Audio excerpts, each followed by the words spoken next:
Alors, bon matin. Ben oui, vous pouvez répondre. Bon matin. Oui, c'est correct de répondre. Hein? J'écris dans mes notes que la fête de Pâques, c'est, selon moi, le mont Everest. C'est le mont Everest. J'ai pas fini, Jackie. OK? C'est le mont Everest. C'est le mont Everest du calendrier chrétien. Et là, tu dis oui, c'est vrai. Ce que je veux dire, c'est que Pâques, c'est la fête des fêtes pour nous, les enfants de Dieu. Et lorsque j'ai écrit cette phrase-là dans mes notes cette semaine, bien, je me suis posé la question, je me suis dit, pourquoi est-ce que j'affirme une telle parole? Pourquoi est-ce que j'écris ça? Bien, c'est simple. C'est parce que le tombeau de Golgotha, qui est devenu le tombeau vide de Pâques, nous communique des grâces. Vous savez, la croix de Golgotha, elle est ici. Bien, c'est pas celle-là, mais c'est une réplique, OK? La croix de Golgotha, c'est pas la finalité, ou c'est pas une finalité pour le chrétien. C'est le commencement. La croix de Golgotha est le commencement d'une nouvelle ère rédemptrice dans nos cœurs. Alors, on va tourner notre Bible dans Matthieu, chapitre 28, et dans Romains, chapitre 5, les versets 1.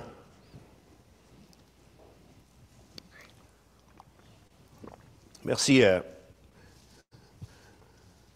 Alors, Matthieu 28, verset 1. Après le sabbat,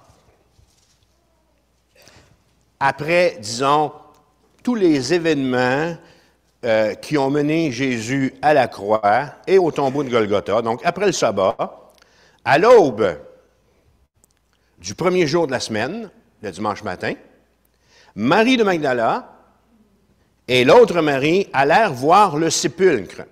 Et elles se rendent au sépulcre afin de oindre, afin de parfumer le corps de Jésus.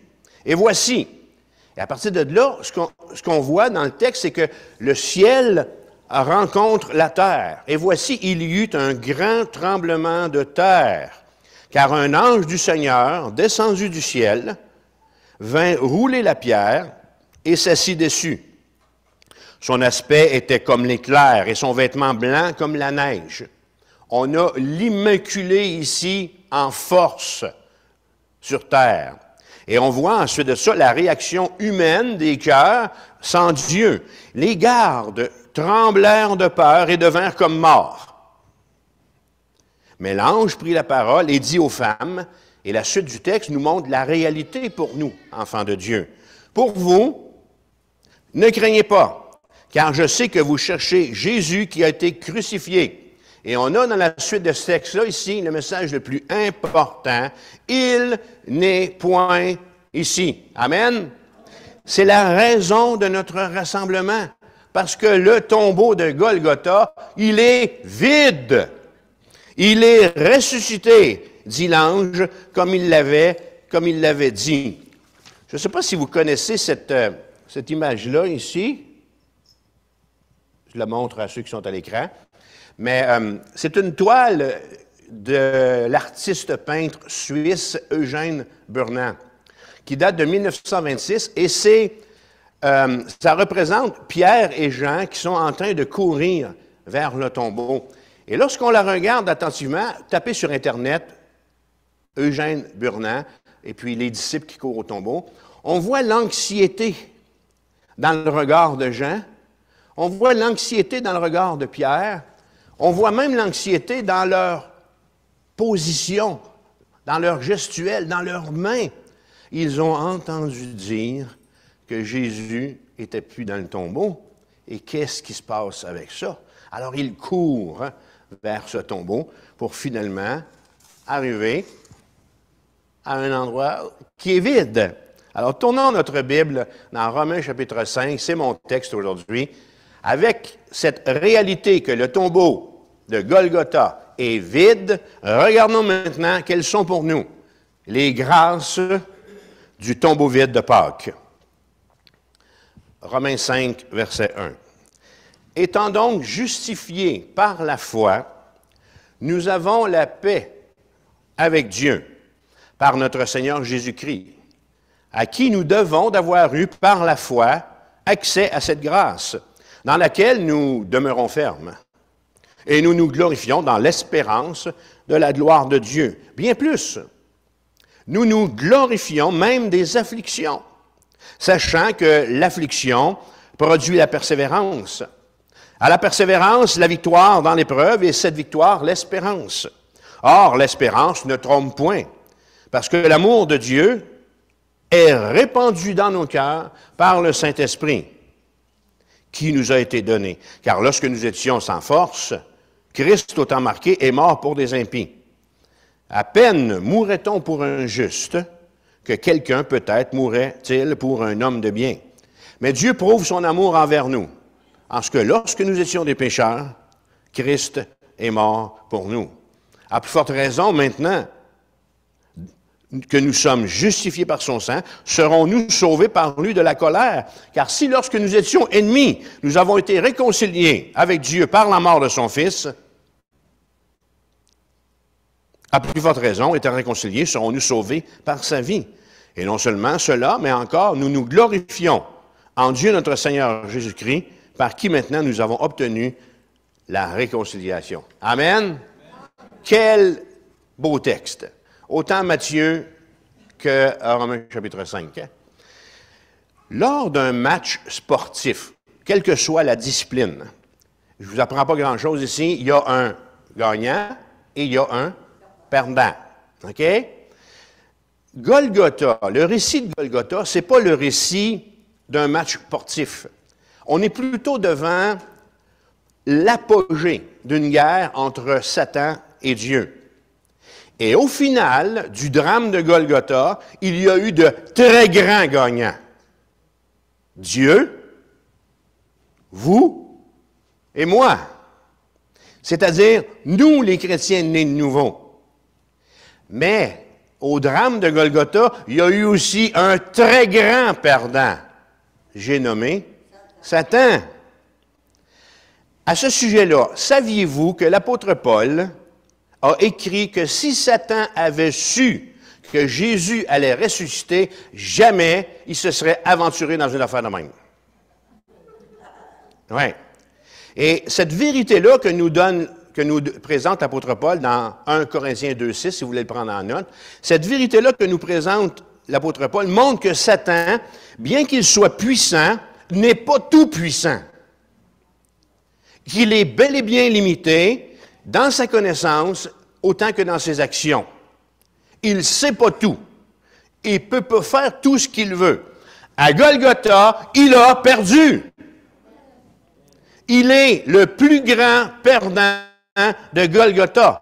C'est une sagesse que nous prêchons, dit l'apôtre Paul. Sagesse qu'aucun des chefs de ce siècle n'a connue, car s'ils l'eussent connue, ils n'auraient pas crucifié le Seigneur de gloire. Lors de son ministère terrestre, Jésus a qualifié Satan de prince de ce monde. Alors, quand je dis que si Satan avait su que Jésus allait ressusciter, je veux dire que ces zouaves, que les leaders religieux n'auraient pas mis à mort Christ. Parce qu'en le faisant, la victoire du Seigneur était dès lors assurée pour les cœurs repentants. La Bible dit, notre texte, Romains 5, versets 1 à 11, que le sacrifice de Jésus à Golgotha nous rend justes aux yeux de Dieu, au moment même où nous plaçons en lui notre confiance. Alors, ceci dit, depuis l'échec de Satan à Golgotha, une des principales tactiques qu'il emploie contre les croyants, contre nous, les frères et les sœurs, consiste à leur faire douter de leur salut pour toujours et que ce soit bien réel, ce qu'ils ont vécu. Et c'est pour ça que Paul va écrire en Éphésiens chapitre 6, il va nous donner une liste d'armes à faire nôtre. Et il va parler du casque du salut qui va servir justement à envelopper l'esprit du croyant contre les doutes et contre l'insécurité quant à sa justification. Alors, quand on regarde la scène de Golgotha, bien que la souffrance fasse partie de l'histoire de Jésus, ce n'est plus la souffrance qui domine le tableau. La victoire de Jésus sur la mort transforme à jamais notre propre souffrance. Alors, le texte de Romains, aujourd'hui, nous place devant 5 magnifiques grâces qui sont devenues nôtres suite au tombeau vide de Pâques. des bénédictions pour nous, les croyants. Alors, Paul nous fait un rappel de ces bénédictions qui ont à la fois comme objectif de nous préserver du doute en nous communiquant l'espérance. Alors, quelle est donc pour nous, en ce dimanche de la résurrection de Jésus, cette première grâce? Premièrement, verset 1, « Je possède la paix avec Dieu. » Paul écrit, « Étant donc justifiés par la foi, nous avons la paix avec Dieu. » Moi, là, quand j'étais au primaire, j'écoutais la maîtresse. Okay? Puis dans mon cours de français, j'ai appris que quand le verbe « avoir » est conjugué au présent, ça indique qu'on possède déjà la chose en question. Je ne sais pas si vous êtes allé à la même école que moi, là, mais c'est ça que ça veut dire. Alors, Paul explique que par notre salut en Jésus-Christ, par la justification que nous donne la foi, nous avons, temps présent, nous avons la paix avec Dieu. Ce qu'il faut savoir ici, c'est qu'il y a beaucoup de bénédictions du tombeau vide de Golgotha qui obligent le croyant à attendre sa résurrection puis à attendre sa glorification. Exemple, la délivrance totale du péché. Oubliez ça, c'est pas pour ici, c'est pas pour ici-bas. C'est pour quand on va être à la présence de Dieu. OK? Le privilège d'être en présence de Dieu. Avoir un corps céleste. Moi, j'ai un petit peu hâte. OK? Et de régner avec Christ pendant le millénium, pour ne nommer que ces bénédictions-là, ce sont des bénédictions, ce sont des grâces du tombeau vide qu'on va avoir à la fin. Mais lorsqu'il est question, verset 1, de la paix avec Dieu, c'est une toute autre chose. Comme croyant, je possède la paix de Dieu dès le moment où je mets ma confiance dans le Seigneur Jésus. La voilà la bénédiction. Je n'ai pas à attendre 5 ou 10 ans pour expérimenter, pour vivre la paix de Dieu. Le 17 septembre 1976, troublé par mon péché, mais à la fois repentant, c'est ce trouble-là, justement, qui m'a convaincu de faire confiance à Jésus-Christ. J'ai été envahi par quelque chose d'inexplicable, quelque chose que j'avais jamais connu. Je ne savais pas ce qui m'arrivait. L'explication, je l'ai eue bien plus tard. J'expérimentais pour la première fois de ma vie la paix avec Dieu. Non, mais dites-moi, un coup tu as la paix avec Dieu, c'est quoi qui te manque? Il peut-tu nous manquer quelque chose de plus? Cette grâce du tombeau vide de Golgotha que je vivais pour la première fois n'était pas un sentiment, mais un fait bien réel pour moi.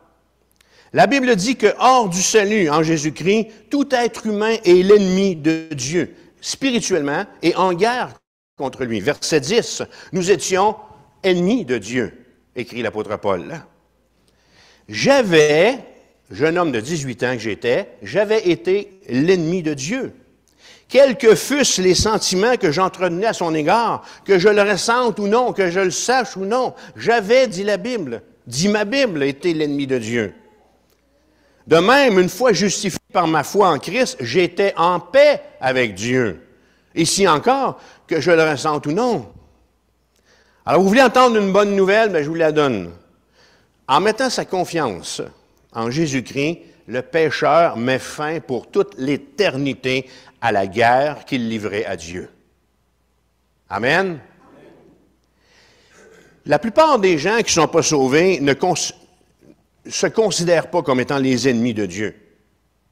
Étant donné qu'ils ne sont pas conscients de la haine qu'ils ont pour lui, qu'ils ne s'opposent pas activement à son œuvre et qu'ils ne contredisent pas ouvertement sa parole, alors ils ne se considèrent pas si pires. Ils sont neutres. Moi, je suis neutre par rapport à Dieu. Vous êtes-vous déjà dit, je ne suis pas aussi pire, après tout? En tout cas, je ne suis pas aussi pire que François Vermette. Hey, lui, il était temps. Lui, il était temps. À ma famille, hein? Lui, il était temps. Qui arrive de quoi?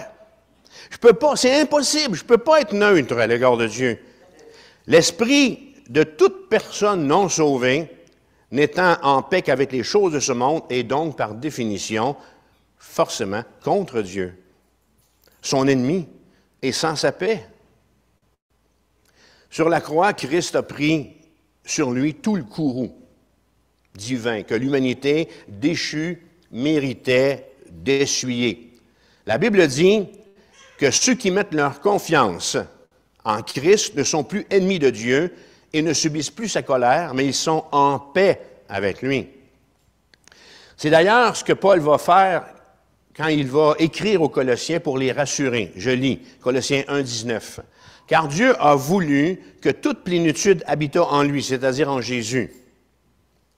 Il a voulu par lui réconcilier tout avec lui-même, tant ce qui est sur la terre que ce qui est dans les cieux, en faisant la paix par lui, par le sang de sa croix. Et vous, les chrétiens de Colosse, moi, vous, nous, ici dans cette salle, qui étiez autrefois étrangers et ennemis par vos pensées et par vos mauvaises œuvres, il vous a maintenant réconciliés par sa mort dans le corps de sa chair pour vous faire paraître devant lui saint, irrépréhensible et sans reproche. » J'arrête là, je m'en vais chez nous puis on chante. C'est tellement beau. Hein? Ce qui est écrit dans Colossiens. Alors, quelle est pour moi, enfant de Dieu, la deuxième bénédiction du tombeau vide de Golgotha? Verset 2. La résurrection de Christ me donne accès à la grâce de Dieu. Attention, ce n'est pas le guichet automatique de la Caisse populaire des Jardins, là. Verset 2. J'ai accès à la grâce de Dieu. Paul écrit, nous avons accès à cette grâce, à la grâce de Dieu. Je vais me servir ici du verbe avoir accès pour vous illustrer, OK? Je vais vous donner un chapitre de ma vie pour vous illustrer cette deuxième bénédiction et le privilège qu'elle apporte aux croyants. Ce qui se dit ici, comme de raison, ça reste ici, OK? Alors, comme pasteur, j'ai eu, pendant 25 ans, une double vie. Moi, ben oui, j'ai eu une double vie, OK? Ce que je veux dire, c'est que, comme pasteur associé dans une église, non rémunéré, j'étais à la fois sur le marché du travail. Ah, c'est moins pire. Alors, impliqué dans l'Église pendant 25 ans, mais à la fois sur le marché du travail. Alors, j'ai eu pendant ces années-là une carrière d'homme d'affaires qui, en parallèle à mon ministère pastoral, m'a fait vivre de très belles rencontres. Alors, cette vie publique m'a donné accès, vous me suivez, elle m'a donné accès à des personnages politiques, comme Mario Dumont, qui me cite dans son livre autobiographique. Oui. OK? Et il m'a présenté à l'Assemblée nationale à l'été 1998. On a travaillé ensemble pendant quelques mois. J'ai eu accès à la tribune d'affaires que je conduisais à Mirabel, à des personnages, parce que j'ai animé une tribune pendant plus de 10 ans, des personnages comme Paul Martin, Jean Charest, le héros et pilote d'avion, le lieutenant Piché, Francis Fox, même que Normand Lester, en haut de l'estrade, voulait que je lui fasse la réplique, puis que je l'imite, puis en public, il allait me répondre. J'ai eu accès à Jacques Parizeau, j'ai eu accès à Lucien Bouchard. Alors, je me souviens, entre autres, après la victoire de M. Stephen Harper, lors d'un événement à Montréal, et j'avais invité tout le gratin politique de Mirabel, le maire, les conseillers, les députés, nommez-les. Et là, lors de cette assemblée-là, j'ai demandé à Mario Dumont, j'ai dit, comment est-ce que je pourrais avoir accès à M. Harper? Il venait de gagner, là. On est quelques jours après. Alors, l'instant d'après, j'étais rendu où? J'étais assis à la table avec M. Harper, en train de bavarder avec lui, puis ses gardes, ils shakaient comme ça. Quand j'ai sorti un crayon pour avoir un autographe, ils n'ont pas fait ça, là, mais hein, ils étaient nerveux, tu sais. Mais savez-vous quoi? C'est terminé tout ça. Qu'est-ce qui me reste? Mes souvenirs, puis quelques photos. En ce qui concerne l'accès à la grâce de Dieu, auquel j'ai toujours droit depuis 1976, c'est une toute autre réalité. Vous voyez le parallèle que je tente de faire ici? J'ai des photos, j'ai des souvenirs temporels. Tout ça, c'est temporel. Hein? Des rencontres notables que j'ai eues avec ces personnages publics, faits pendant ma carrière d'homme d'affaires. Alors que l'accès que j'ai à la grâce de Dieu, à la paix de Dieu, me donne, elle, un droit de cité éternel. La Bible me permet de croire que le jour où je me présenterai devant Dieu, mon Sauveur se tiendra entre moi et Dieu et qu'il expliquera à son Père ma présence en lui démontrant, au travers des marques dans ses mains, sur son côté et sur ses pieds, et affirmer devant Dieu que j'ai cru en son sacrifice. La Bible me donne de croire que je vais être ainsi défendu devant Dieu. Et la Bible me donne de croire aussi qu'à ce moment-là, Dieu, acceptant cette défense par mon avocat, en mon nom, va me dire, c'est bien, bon et fidèle serviteur, entre dans la joie de ton maître. Voilà où me propulsera cet accès à la paix de Dieu. Je vais être bien loin de l'Assemblée nationale. Très, très, très loin. Alors, revenons à notre texte, OK? Ayant en tête là, que Paul écrit au verset 2, « Nous avons accès à cette grâce, à la grâce de Dieu », il faut se souvenir que pour les Juifs, l'idée d'avoir accès directement auprès de Dieu, c'était totalement impensable. Voir Dieu face à face égale mourir. Mourir. Dieu a dit à Moïse, « Voici, je viendrai vers toi dans une épaisse nuée, afin que le peuple entende que je te parlerai et qu'il ait toujours confiance en toi. » Beaucoup plus tard, dans le désert, après la construction du tabernacle, et plus tard encore, après la construction du temple, il y a des limites très strictes qui ont été imposées quant à l'accès de Dieu. Et avec le temps, on peut lire dans nos Bibles que les différents groupes de la société pouvaient s'approcher de plus en plus du lieu très saint, où Dieu manifestait sa présence, sans toutefois jamais pouvoir y entrer. Une fois par année seulement, nous dit la Bible, le souverain sacrificateur pouvait entrer dans la présence de Dieu, et cela très brièvement. Mais voilà qu'il y a 2 jours, le Black Friday, le vendredi saint, la mort de Christ a mis fin pour toujours à ce problème d'accès à Dieu. Amen. C'est terminé. Il n'y en a plus de problème d'accès à Dieu. Par son sacrifice sur le bois maudit, Jésus a rendu Dieu le Père accessible à toute personne, juive ou non, qui met sa confiance dans son sacrifice. C'est d'ailleurs pour cette raison que l'Épître aux Hébreux nous exhorte comme croyants. Hébreux 4, 16. « Approchons-nous donc avec assurance. » Ah, regardons ça.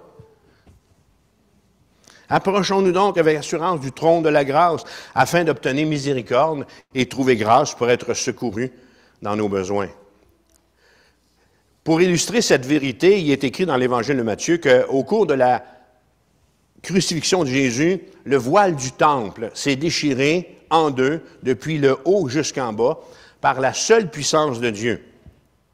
Qu'est-ce qui venait de se passer à ce moment-là? Mes chers amis, la mort de Jésus venait d'éliminer pour toujours la barrière interdisant l'accès ou l'entrée dans la présence de Dieu que le voile du temple représentait. Jésus-Christ nous permet d'avoir accès à cette grâce. Jésus-Christ nous permet d'avoir accès à la grâce de Dieu dans laquelle nous demeurons fermes. Un terme ici dans le texte qui comprend la notion de permanence, le fait d'être inébranlable. Bien que la foi soit nécessaire au salut, c'est la grâce de Dieu et ce n'est pas la foi du croyant qui peut le sauver. C'est par la foi que vous êtes sauvés. Elle est le moyen, Paul va dire dans Éphésiens 2:8, car c'est par la grâce que vous êtes sauvés. Par le moyen de la foi. Elle est la poignée de porte d'une certaine façon. Et ça ne vient pas de vous, c'est le don de Dieu. Depuis ma conversion à Jésus-Christ, autre réalité concernant François Vermette, je succombe assez souvent au péché. Mais tous mes péchés ne sont pas plus puissants que la grâce de Dieu. Car c'est justement mes péchés que Jésus a expiés. Comme me le rappelle encore le livre aux Hébreux, chapitre 7, 25, c'est aussi pour cela qu'il peut sauver parfaitement ceux qui s'approchent de Dieu par lui, étant toujours vivants pour intercéder en leur faveur. Alors, si Jésus-Christ, le Jésus-Christ du vendredi, du Black Friday, du vendredi saint, si Jésus-Christ, le Sauveur à l'agonie de Golgotha, a pu nous conduire à la grâce de Dieu, il va de soi qu'un Sauveur vivant, le dimanche de Pâques, est en mesure de nous garder dans sa grâce. Amen. Dieu déclare que ceux qui croient en son Fils sont justes pour toujours. Qui peut s'opposer à un verdict comme ça? Dieu me déclare juste. Alors, frères et sœurs, bienvenue dans la grâce de Dieu. La troisième grâce, il en reste quelques-unes. La troisième grâce du tombeau vide me permet que j'ai l'espérance de la gloire de Dieu. Verset 2. J'ai l'espérance de la gloire de Dieu. Nous nous glorifions, écrit Paul. Nous nous glorifions dans l'espérance de la gloire. Vous savez, chaque dimension de notre salut en Jésus-Christ, c'est-à-dire l'appel qu'on a eu de venir à Jésus, qui est dans le passé, notre justification dans le présent aujourd'hui, le fait qu'on a été pardonné, et notre glorification, tout cet honneur, toute cette gloire, toute cette prestance qui est à venir futur, étant uniquement l'œuvre de Dieu, fait en sorte qu'il est impossible qu'on perde les grâces du tombeau vide de Golgotha. Vous m'avez compris? Il y en a 5 que je vous présente aujourd'hui. C'est impossible.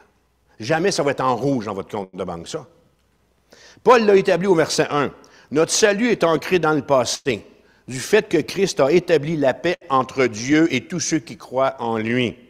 Il est impossible que Jésus fasse marche arrière et qu'il nous dépossède de cette paix acquise au prix de sa mort. Notre salut est ancré dans le présent. Tout croyant demeure maintenant fermement dans la grâce de Dieu. Verset 2. Peut-être qu'enfant, vous avez déjà dit à un cousin ou à un ami, ainsi de suite, OK?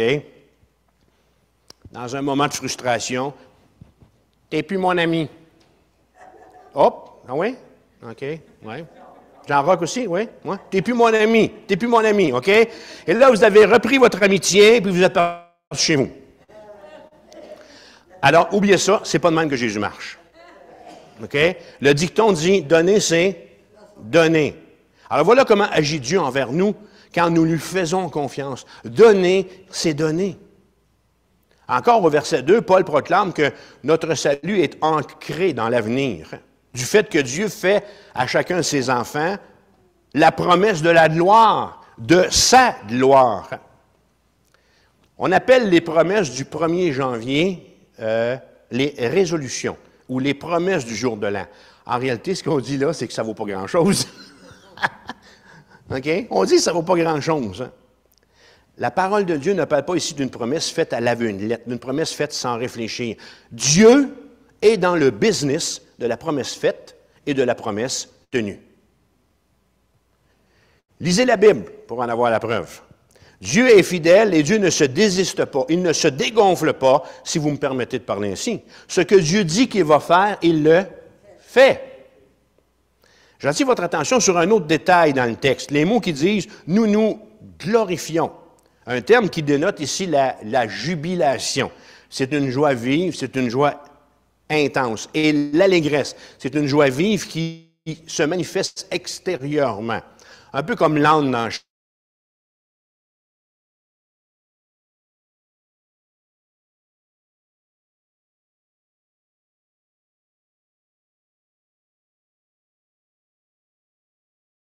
ultime qu'on n'aura jamais vécu. Attendez-vous à, tu sais là, à vous couper le souffle, à avoir le souffle coupé. Je me souviens, la première fois, en 1982, où j'ai vu pour le rocher percé. Hey, sais-tu quelque chose? Quand on arrive par le côté de la baie des Chaleurs, à la côte surprise, là, puis on voit là, l'as-tu vu toi, Émilien, le rocher percé? Oui. OK. Mais toi, Émilien, tu ne l'as pas vu, le rocher percé. Il y a 2 Émiliens, un qui l'a vu puis un qui ne l'a pas vu. On arrive en haut à côte surprise, là. Oh! Faites oh! Hein? Oh! C'est ça, le rocher percé. Clic, clic, clic, clic, clic, clic, clic, clic. Je me souviens du jour où j'ai vu pour la première fois la mer. Pas ma mère, mais la mer. OK? Dans un voyage à l'extérieur. Je me souviens de mes visites aux chutes du Niagara. Une fois, je suis allé là, c'était un bloc de glace, puis l'autre tantôt, je suis allé là, puis c'est tout illuminé, puis ça brille, puis ainsi de suite. T'sais. Je me souviens de ma première visite en Floride. Yes! Je me souviens, en Floride, la première fois que j'ai vu, c'est en Floride, français, c'est à Wildwood, un pélican. Wow! T'sais. Puis là, je me souviens de mes voyages en Europe avec Francine. Hein? Oh, c'est sympa! Hein? Alors, voyez-vous, des instants, des paysages à couper le souffle, c'est sûr. Des moments d'extase ou des moments de jubilation, d'allégresse, mais d'un très pâle reflet. D'un très pâle reflet à côté de l'espérance que j'ai le jour que le jour vient très bientôt où je vais voir la gloire de Dieu et je vais même y participer. Moi, je compte bien jubiler et être dans l'allégresse devant Dieu, faire l'âme dans le Shrek devant Dieu pendant au moins 122 ans. Je m'a sauté à droite, m'a sauté à gauche. La gloire de Dieu va être évidente pour moi et je vais jubiler. Allons à la quatrième grâce du tombeau vide, et non la moindre. La grâce que tout être humain recherche, sans exception, être aimé. Je suis aimé de Dieu. Verset 5. L'amour de Dieu est répandu pour nous, est répandu dans nos cœurs. Mon premier amour, un amour d'adolescent, tu sais, c'est la chanson, là, je ne sais pas qui chantait ça, là. Mais mon premier amour, à 18 ans, n'a duré que quelques mois. C'était un flirt d'été. Plus tard, en janvier 1979, la belle Francine Parent, alors je présente mon épouse, tout là-bas en arrière, à droite, là, la belle Francine Parent, voilà, OK, est devenue, en janvier 1979, ma blonde stédée. On disait ça. OK, t'es-tu ma blonde stédée? Et on s'est mariés le 7 juin 1980. J'avais, frères et sœurs, trouvé l'amour de ma vie. Et savez-vous quoi? Pas parce qu'elle est là. Puis il n'a pas écrit ça dans mes notes. Je recommence demain matin. Je recommence demain matin et je donnerai ma vie pour cette femme-là. Je viens de le dire. Le cœur humain a besoin, prends des notes, chérie, OK? Le cœur humain a besoin d'être aimé et le cœur humain a besoin d'aimer en retour. Toutefois, l'amour qu'on a l'un pour l'autre, Francine et moi, a une date de péremption. Regardez mon beau corps d'Adonis, qu'est-ce qu'il est en train de devenir. Il y a une date de fin, il y a une date de péremption. On va mourir. On va mourir. Le début de notre amour, janvier 1979, a une date de fin. C'est notre réalité humaine. Toutefois, lorsque quelqu'un reçoit le salut en Jésus-Christ, elle entre dans une relation spirituelle d'amour avec Dieu totalement différente. Une relation, nous dit la Bible, qui va durer toute l'éternité. Alors, cherchez pas une date sur la peine de lait de péremption de l'amour de Dieu envers vous, parce qu'il n'y en a pas de date. Amen, il n'y en a pas. Au verset 5, Paul affirme que l'amour de Dieu est répandu dans nos cœurs par le Saint-Esprit. Un participe ici qui désigne le fait d'être déversé au point de... Ça déborde. En veux-tu de l'amour, ma belle Jackie? Tiens, dit Dieu. Hein? En veux-tu encore? En v'là encore.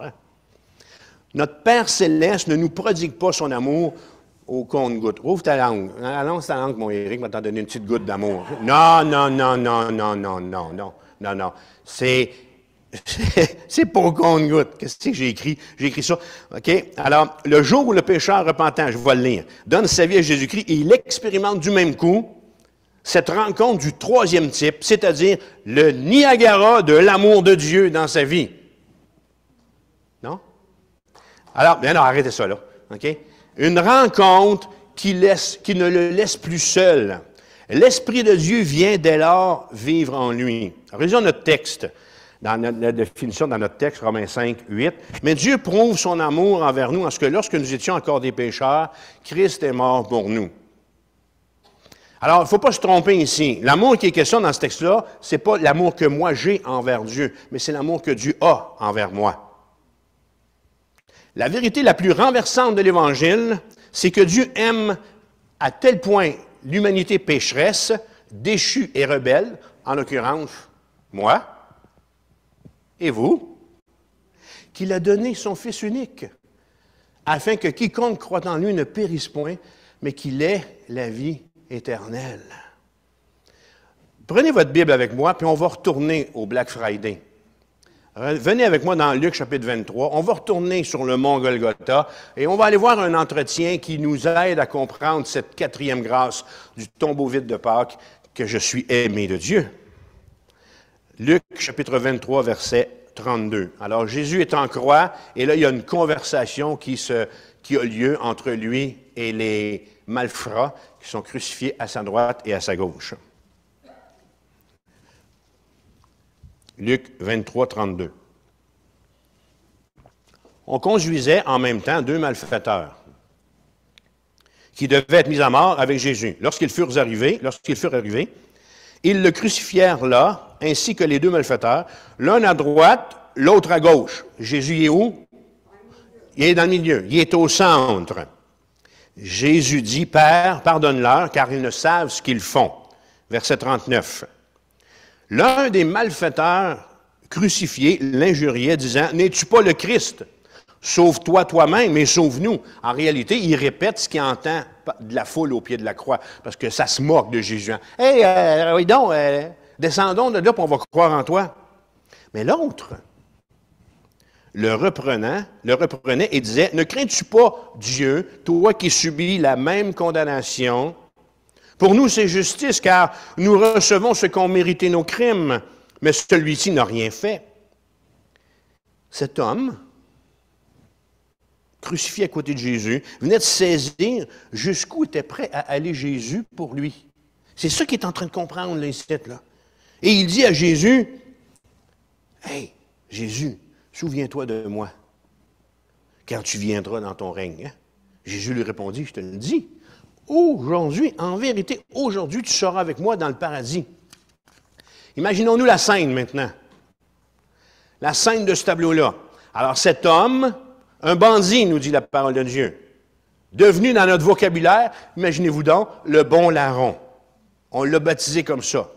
Il meurt après Jésus sur cette croix pour se retrouver, selon le texte qu'on vient de lire, l'instant d'après, où? Au ciel, au paradis, devenant ainsi le premier fruit de Golgotha. Et là-haut, il est accueilli. Et là, je fais un petit peu de théâtre comme de raison, vous avez deviné. Okay? Et là-haut, il est accueilli par un ange qui lui demande, « Qu'est-ce que tu fais ici? » Il répond, « Je ne sais pas.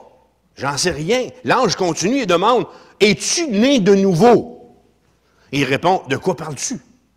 De quoi tu parles? » L'ange réplique, « As-tu été justifié? » Il répond à nouveau, « Je ne comprends pas ce dont tu parles. » Alors, dépassé par la situation, l'ange va chercher son ange gérant,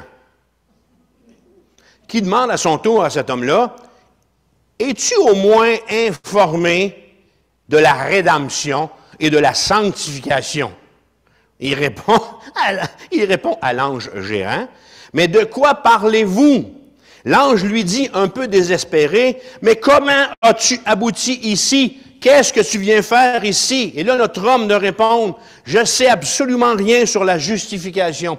Je ne connais rien de la rédemption, mais je suis ici parce que l'homme sur la croix du centre a dit que je pouvais venir. » Vous savez, il est rare qu'une personne sacrifie sa propre vie pour sauver celle d'une personne qui a un caractère noble. Encore moins quand c'est le cas de donner sa vie pour une crapule, comme ce jeune homme-là. C'est ce que fait Jésus pour cet homme, puis c'est ce que fait Jésus pour chacun de nous. Alors, est-ce que je peux vous demander, en ce dimanche matin de Pâques, est-ce que vous avez expérimenté l'amour de Dieu? Si ce n'est pas le cas, vous pouvez le vivre aujourd'hui, ici, avant de rentrer chez vous, ou là où vous êtes. Alors, cette quatrième grâce de Golgotha, « Je suis aimé de Dieu », nous amène à la dernière des grâces du tombeau vide que je désire vous laisser. Attention, mesdames et messieurs, dit la Bible, verset 10, « Je suis réconcilié avec Dieu. » J'en ai la chair de poule. Je suis réconcilié avec Dieu. Verset 10, « Nous avons été réconciliés. » Que nous procure notre salut en Jésus-Christ? Quelles sont pour nous, les enfants de Dieu, les bénédictions du tombeau vide du matin de Pâques? Nous avons vu qu'on possède la paix avec Dieu. J'ai accès à la grâce de Dieu, deuxième grâce. J'ai l'espérance de la gloire de Dieu, troisième grâce. Quatrième grâce, je suis aimé de Dieu. Et finalement, je suis réconcilié avec Dieu. Lié que nous sommes éternellement à Christ, cinquièmement, on a la certitude qu'on va être délivré du jugement divin. Pourquoi est-ce ainsi? Parce que c'est ce que la Bible dit, verset 9, regardez dans le texte Romains 5. À plus forte raison, donc, maintenant que nous sommes justifiés par son sang, serons-nous sauvés par lui de la colère? Paul va écrire plus loin, au chapitre 8, verset 1, « Il n'y a donc maintenant plus aucune condamnation pour ceux qui sont en Jésus-Christ. » Alors, quand Paul écrit dans notre texte, à plus forte raison, il souhaite être certain qu'on saisit que la 5e grâce du tombeau vide de Golgotha, elle est encore beaucoup plus renversante et beaucoup plus significative que ce qui précède, aussi étonnant et merveilleux que cela puisse être. C'est quelque chose, la paix de Dieu. C'est quelque chose, être aimé de Dieu. Mais le verset 10, on est en haut ici de la pyramide de démonstration des grâces à notre attention. Nous sommes réconciliés avec Dieu. Vous avez devant vous un homme réconcilié avec Dieu. J'ai devant moi des hommes et des femmes qui ont été réconciliés avec Dieu. Dites-le avec moi. Je suis réconcilié avec Dieu. Matane, je suis. Cette-île, je suis réconcilié avec Dieu. En cœur, je suis réconcilié avec Dieu. Marjolaine, es-tu réconcilié avec Dieu? Amen. Stuart, es-tu réconcilié avec Dieu? Amen, amen, amen. À la lumière de tout ce qu'on a, à la lumière du fait qu'on a été justifié, on a l'assurance d'être sauvé par lui, par Christ, de la colère de Dieu.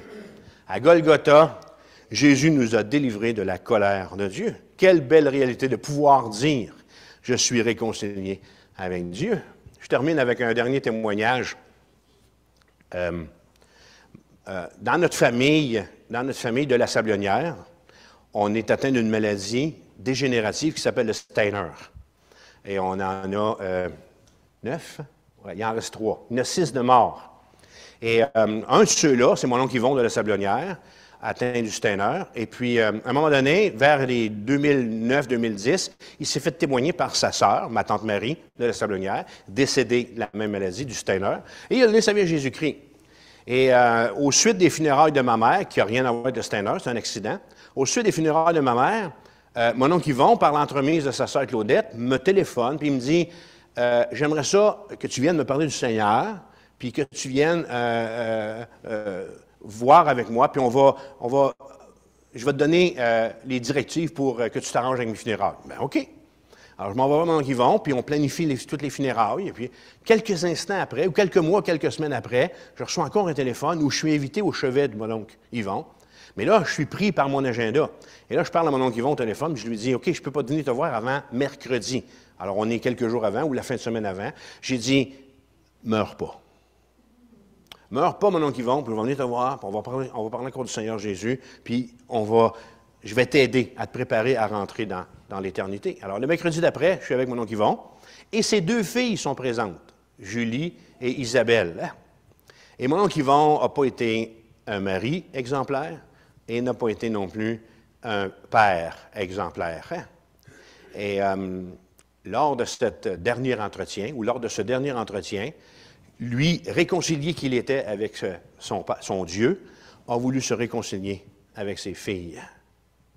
Alors, je pense que c'est le plus long discours qu'il a donné à ses filles. J'ai été témoin, par la grâce de Dieu, de voir cet homme demander pardon à ses 2 filles, Isabelle et Julie, pour le genre de père qu'il avait été. Et mes 2 cousines, en larmes, d'accepter de le pardonner. Mais là où j'ai été le plus étonné, c'est quand je suis sorti, puis que j'ai été reconduire ma cousine Julie, puis qu'on est dans l'auto, elle a dit, « François, elle dit, je veux, moi aussi, être réconcilié avec Dieu, comme mon papa a été réconcilié avec Dieu. » Alors, cet exercice, c'est le dernier exercice d'évangélisation de mon oncle Yvon qui a amené sa fille au Seigneur. Et dans mon auto, j'ai cueilli le fruit mûr. Le dimanche, on célébrait ses funérailles. 2 ou 3 jours après, il est décédé. Alors, voyez-vous, la réconciliation avec Dieu transforme les cœurs. Est-ce que je peux vous inviter à vous lever, s'il vous plaît? Alors, on va terminer par un mot de prière et je voudrais aussi vous offrir, si vous n'avez pas été réconcilié avec Dieu, si vous n'avez pas cette paix dans votre cœur, si vous n'avez pas cette assurance que vous appartenez à Jésus-Christ, ne quittez pas ces lieux sans avoir fait la paix avec Dieu. Alors, je vais rester en avant après, à la toute fin du programme, puis venez me voir, puis je vais prier avec vous. Je vais prier pour vous, afin que la paix de Dieu, qui surpasse toute intelligence, puisse envelopper vos cœurs, vos esprits, et que vous puissiez partir d'ici, sachant que vous êtes pardonnés. Alors, Seigneur Jésus, on veut te dire merci. Merci d'abord et avant tout, comme on a vu dans le texte, que tu es resté attaché sur le maudit bois, comme dit la parole. Merci parce que tu es resté attaché sur cette croix, puis tu n'as pas descendu pour répondre aux moqueries du peuple. Merci parce que tu as accepté d'être flagellé, d'être meurtri. Tu as accepté de mourir. Seigneur, merci pour l'exemple par excellence qu'on voit au travers de cet homme qui s'est tourné vers toi et qui t'a demandé d'intervenir dans sa vie. Merci pour les grâces du tombeau vide de Pâques qu'on a vu aujourd'hui. Merci pour la paix, l'accès à la grâce, l'espérance de la gloire. Merci pour l'amour que tu nous communiques et la réconciliation. Ma prière, Seigneur, c'est que tu me donnes de vivre pleinement ces grâces, m'attendant à toi. Vois le cœur des personnes qui m'écoutent en ce moment, et qui ont été touchées, Seigneur, par cette exposition des Écritures, et convainc qui tu as besoin de convaincre. Fais ton œuvre, Seigneur Dieu. Sauve ce peuple québécois qui a tant besoin de toi. Que la gloire et l'honneur te reviennent, Jésus. On t'aime et on t'adore. Merci pour les grâces du tombeau vide de Pâques que tu nous donnes d'assimiler et de comprendre aujourd'hui. Merci pour Romains chapitre 5, versets 1 à 11. Sois béni, Jésus. Nous t'aimons et nous t'adorons. Amen. Alors, on va libérer la visite. Restez là. Ne bougez pas, je vais arrêter ça.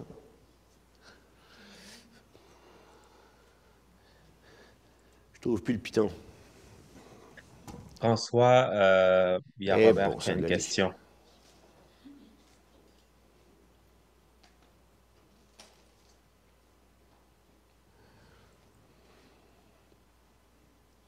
Ça va être beau, ça, sur l'enregistrement? Bon, je ne suis plus capable de le trouver. Alors, on va saluer la visite. Alors, les églises, retournez à votre programmation locale pour le mot de la conclusion. Et puis, Sylvain, je te laisse aller avec eux. Merci beaucoup.